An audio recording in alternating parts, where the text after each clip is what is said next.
C'est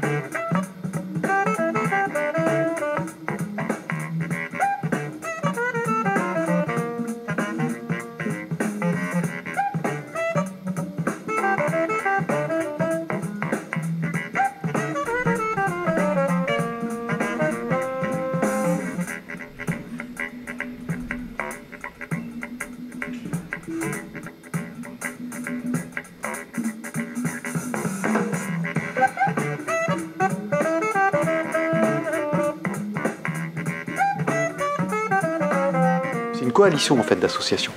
Donc ça a été fondé par Génération Future, Campagne Glyphosate France et Nature et Progrès. Après il y a une trentaine d'associations qui nous soutiennent, il y en a 17 qui nous ont, ou 18 qui nous ont rejoints dans la plainte contre X qu'on a posée au pôle santé à Paris, suite à une étude de Gilles Serralini et de Gérald Ginger montrant la présence de pesticides cachés, non déclarés dans des bidons. C'est ça le pire, de produits de biocontrôle, c'est-à-dire qui sont censés être destinés au grand public. On les trouve en jardinerie, on les trouve en grande surface, et dedans il y a de l'arsenic, du plomb, des hydrocarbures aromatiques polycycliques, dont le fameux benzoapyrène, hein, on donne toujours cet exemple, c'est celui qu'on mesure quand il y a une pollution de l'air, quand le Lubrizol a explosé, on l'a recherché partout. On a balancé le lait, on a balancé les légumes sur tout un grand rayon parce qu'il y avait du benzoapyrène. Et bien en fait, quand on ouvre certains de ces bidons qu'ils ont analysés, c'était 1 million de fois Lubrizol. Voilà. Donc à la suite de ça, donc on a eu la plainte contre X. Et grâce à quelque chose qui émane du procès de foie, donc le procès de foie, c'est des faucheurs volontaires qui ont mené une action en badigeonnant de peinture jaune des bidons de glyphosate pour les rendre impropres à la vente. Et quand ils ont préparé leur défense au tribunal, puisqu'ils ont été arrêtés bien sûr pour cette action, ils ont fait deux choses. Ils ont analysé donc un bidon de Roundup devant l'huissier, et évidemment dedans, et c'était la même saloperie, arsenic, métaux lourds, etc. et hydrocarbures. Et ils ont aussi fait des analyses d'urine. Donc cette analyse d'urine, c'est le début de la campagne glyphosate. Voilà. Donc aujourd'hui, on voit bien 6600 analyses d'urine, 99,9% des analyses d'urine sont contaminées au glyphosate. Et en fait, le juge ne savait pas si devant lui, il avait des lanceurs d'alerte ou s'il avait des délinquants. Donc il a saisi, il a posé une question de constitutionnalité à la Cour de justice de l'Union européenne pour une demande d'interprétation du règlement européen, voir si tout était fait correctement.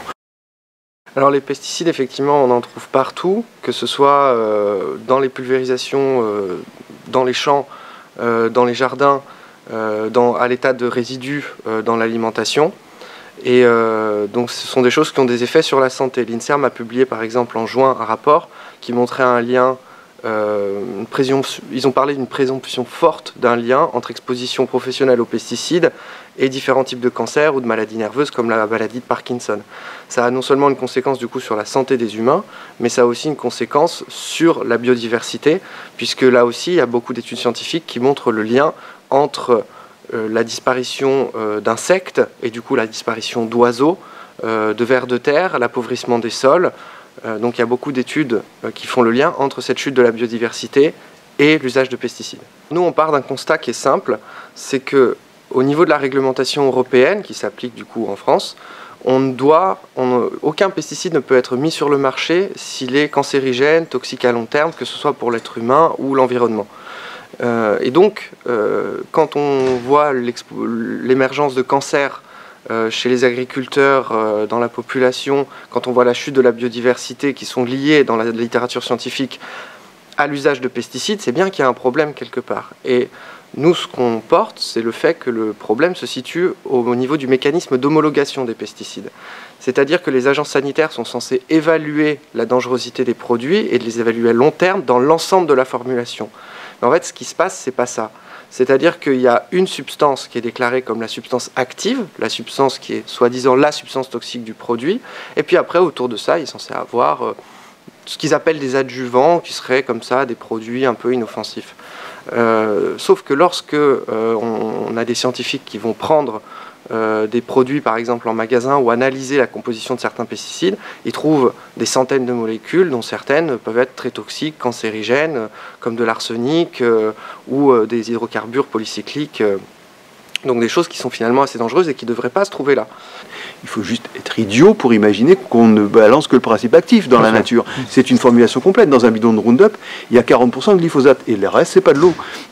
Donc on a cette problématique de ne pas avoir d'études sur la formulation complète au niveau européen et pas non plus au niveau français. C'est-à-dire qu'en France, parce que donc c'est la réglementation européenne est ainsi faite, c'est que l'Union européenne valide un principe actif avec normalement une formulation représentative, et ensuite l'agence nationale dans chaque pays valide les formulations commerciales qui sont mises sur le marché, mais avec obligatoirement dans le dossier des études sur les formulations complètes de toxicité à long terme et de cancérogénicité. Et on a les dossiers. Ça n'apparaît pas. Ce n'est absolument pas fait.